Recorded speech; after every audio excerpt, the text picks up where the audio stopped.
তোমরা যেটা ক্যালকাটা ইউনিভার্সিটির আন্ডারে 4 সেমিস্টার এমডিসি কোর্স অর্থাৎ পাস কোর্সের ছাত্রছাত্রী আছো এবং তোমাদের বাংলা সাবজেক্টটি আছে, তোমাদের জন্য আজকে ক্লাস খুবই গুরুত্বপূর্ণ।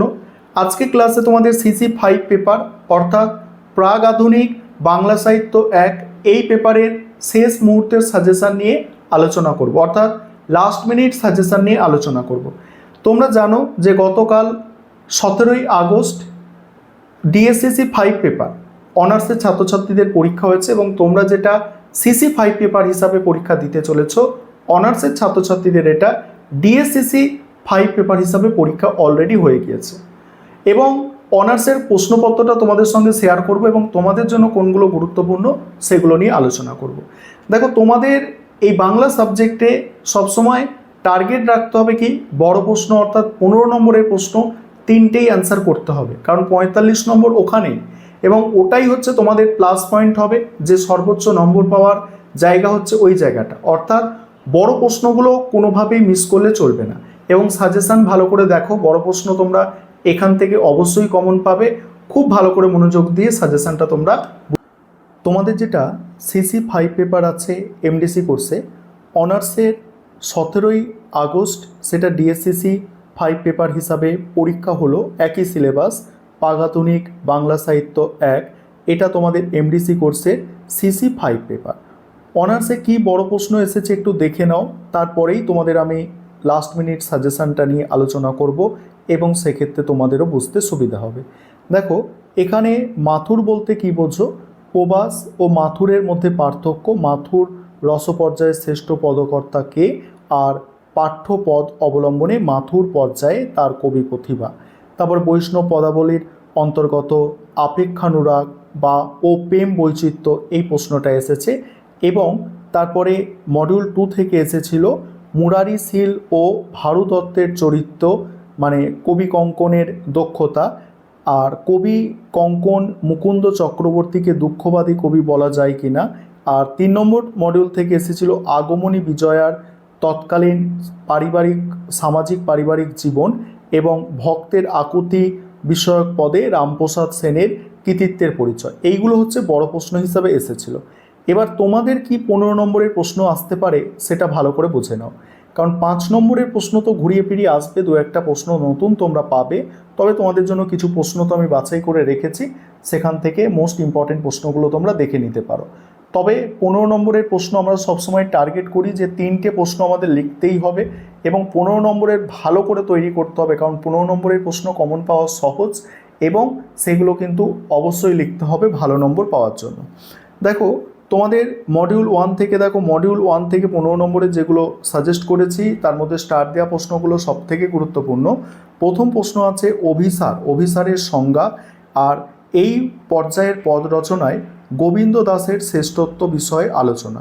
তারপর পূর্বরাগ কাকে বলে, পূর্বরাগের শ্রেষ্ঠ পদকর্তাকে, তোমার পাঠিত একটি পূর্বরাগের পদের কাব্য সৌন্দর্য আলোচনা করো।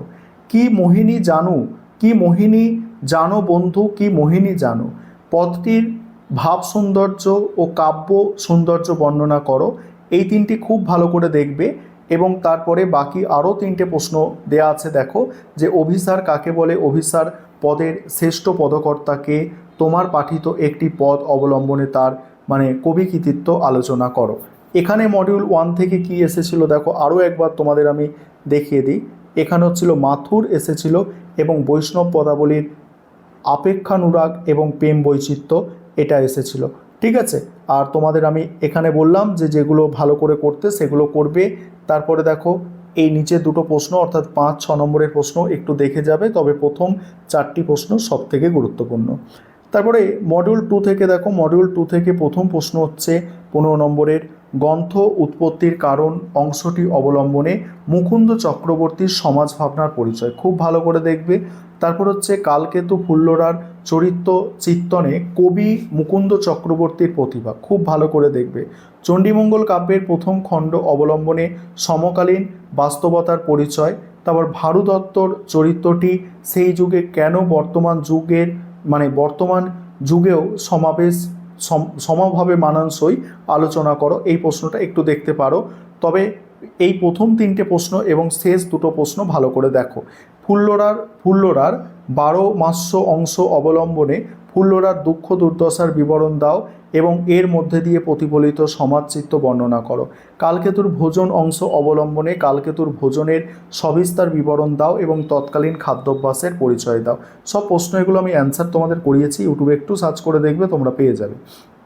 এবার 3 নম্বর মডিউল থেকে দেখো বড় প্রশ্ন, শাক্ত পদাবলীর আগমনী ও বিজয়া পর্যায়ের পদগুলিতে মাতৃহৃদয়ের গান উদ্ধৃতিটি সহযোগে মন্তব্যটি বিচার করো।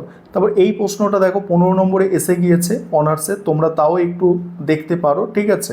তারপর এই প্রশ্নটা 3 নম্বর প্রশ্নটা ইম্পর্টেন্ট হবে তোমাদের জন্য, যে ভক্তের আকুতি পর্যায়ের পদে তৎকালীন সমাজ জীবনের যে চিত্ত ফুটে উঠেছে উদ্ধৃতিটি বিবৃত করো। তারপরে হচ্ছে ভক্তের আকুতি পর্যায়ের পদ রচনায় রামপ্রসাদ সেনের কৃতিত্ব আলোচনা করো। এটাও কিন্তু বড় প্রশ্ন, মানে 15 নম্বরের প্রশ্ন হিসাবে অনার্সে এসেছে, তবে তোমরা অল্প একটু দেখে রাখতে পারো এটা। তারপরে দেখো, তুমি কি দোষ করিলে আমার 6টা কলুর অনুগত, উদ্ধৃত পদের আলোকে পদকর্তার দার্শনিক ভাবনা ও কবি কৃতিত্বের পরিচয় দাও। তারপরে দেখো, শুনেছি দারুণ তুমি না রাখো সতের মান। এখানে পদটির মানে পদটির রচয়িতাকে এই পদের মধ্যে দিয়ে কবির যে অভিমান ও মানে ভক্তি ভাবনার প্রকাশ ঘটেছে তা বিশ্লেষণ করো। এবার 5 নম্বরের প্রশ্ন মডিউল 1 থেকে করবে। দেখো মডিউল 1 থেকে প্রথম প্রশ্ন, গৌরচন্দিকা ও গৌরাঙ্গ বিষয়ক পদের পার্থক্য বুঝিতে নারীনু বন্ধু তোমার পীড়িত কার লেখা, কোন পর্যায়ের পদ, কে কার পীড়িত কেন বুঝতে পারেনি। তারপরে দাঁড়াইয়া নন্দের আগে গোপাল কান্দে অনুরাগে, কোন পর্যায়ের পদ, পদকর্তার নাম উল্লেখ করে সংক্ষেপে পদটির তাৎপর্য বিশ্লেষণ করো। ঘরে বাইরে, তারপরের প্রশ্ন দেখো, ঘরে বাহিরে দণ্ডে শতবার, কোন পর্যায়ের পদ, পদকর্তার নাম উল্লেখ করো এবং পদটির ভাববস্তু বিশ্লেষণ করো। তারপর হচ্ছে অভিসার পর্যায়ের পদ রচনায় গোবিন্দ দাসের কৃতিত্ব সংক্ষেপে আলোচনা করো। নেক্সট হচ্ছে পূর্বরাগ পর্যায়ের পদের দুটি বৈশিষ্ট্য সংক্ষেপে আলোচনা করো। মডিউল 2 থেকে 5 নম্বরের প্রশ্ন, কালকেতুর ভোজন অংশ অবলম্বনে কালকেতুর ভোজনের বিবরণ দাও। তারপরে লহনাকে লীলাবতী প্রদত্ত কলহ নিবারণের ঔষধের পরিচয় দাও।